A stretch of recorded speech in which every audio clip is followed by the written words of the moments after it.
Blessings, friends, and welcome back to Hayy Kadosh Ministries, where holiness is a lifestyle and Jesus Christ is King of Kings and Lord of Lords. I wanted to take this opportunity to challenge you. You know, Jesus said man doesn't live by bread alone, but by every word that proceeds out of the mouth of God. We read in the book of Joshua, if you'll turn over with me, Joshua chapter 1. And we see in verse 7 and 8 a distinct command that is given to Joshua that he is supposed to pass on to the people, to the children of Israel. And so as the people of God, this applies to us. This is a timeless principle. And so let's read this together. Joshua chapter 1 verse 7. Only be thou strong and very courageous, that thou mayest observe to do according to all the law. What law? The law that had been given through Moses.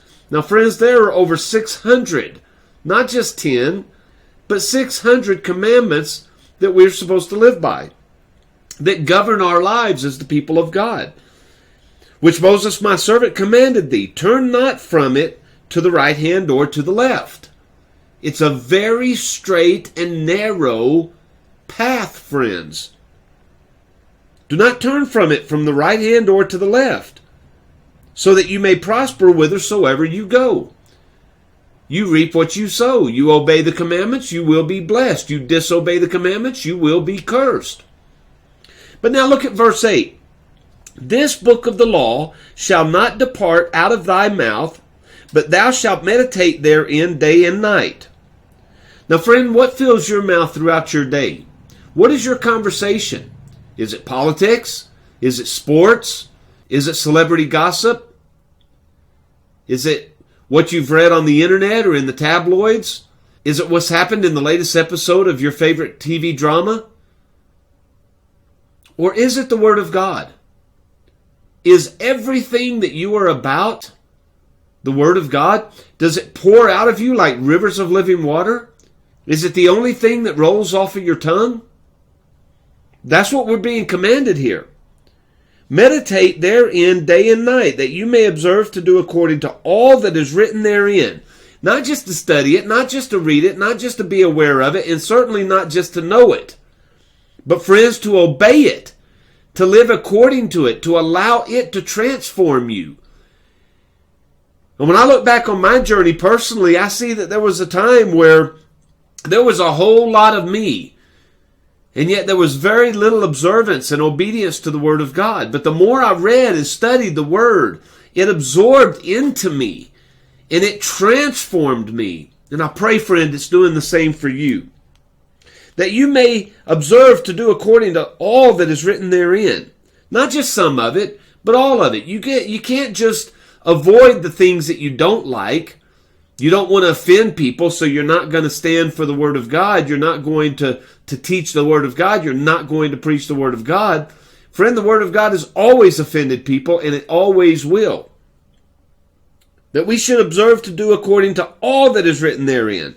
For then you will make your way prosperous, and then you will have good success. So, friend, with this in mind, and the words that Jesus said, man shall not live by bread alone, but by every word that proceeds out of the mouth of God. Now, of course, this is a quote from the book of Deuteronomy. But the Word of God is so neglected. The book of Amos tells us that there is a day coming where God is going to cause a famine to move across the earth. And it's not going to be a famine of water, and it's not going to be a famine of food. It's going to be a famine of the Word of God. And friends, I can tell you that we are in those days.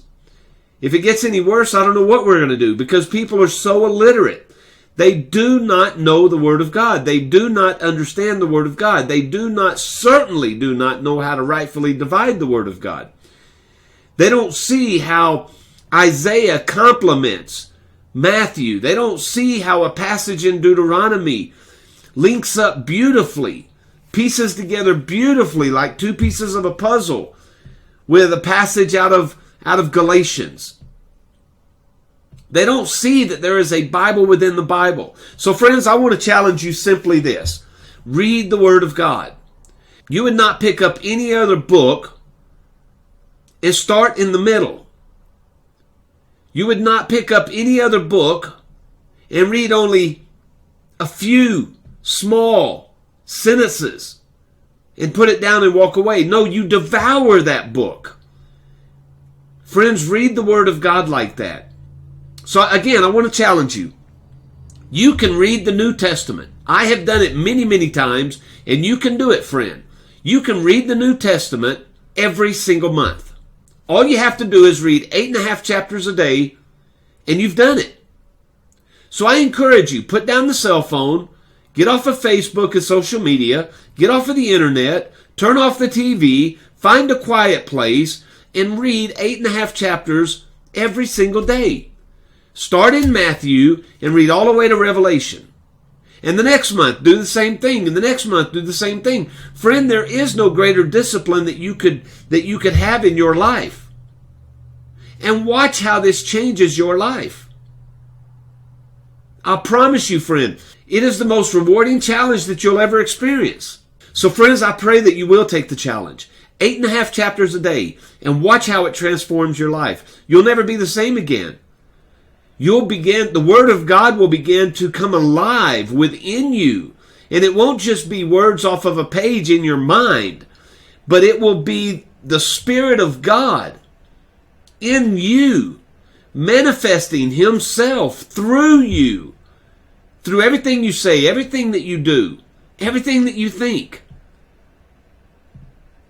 There is no greater challenge that you could receive, friend, and no greater blessing that you'll get from it. I pray this has challenged you, friend. God bless you. I love you, and I'll see you on the next video.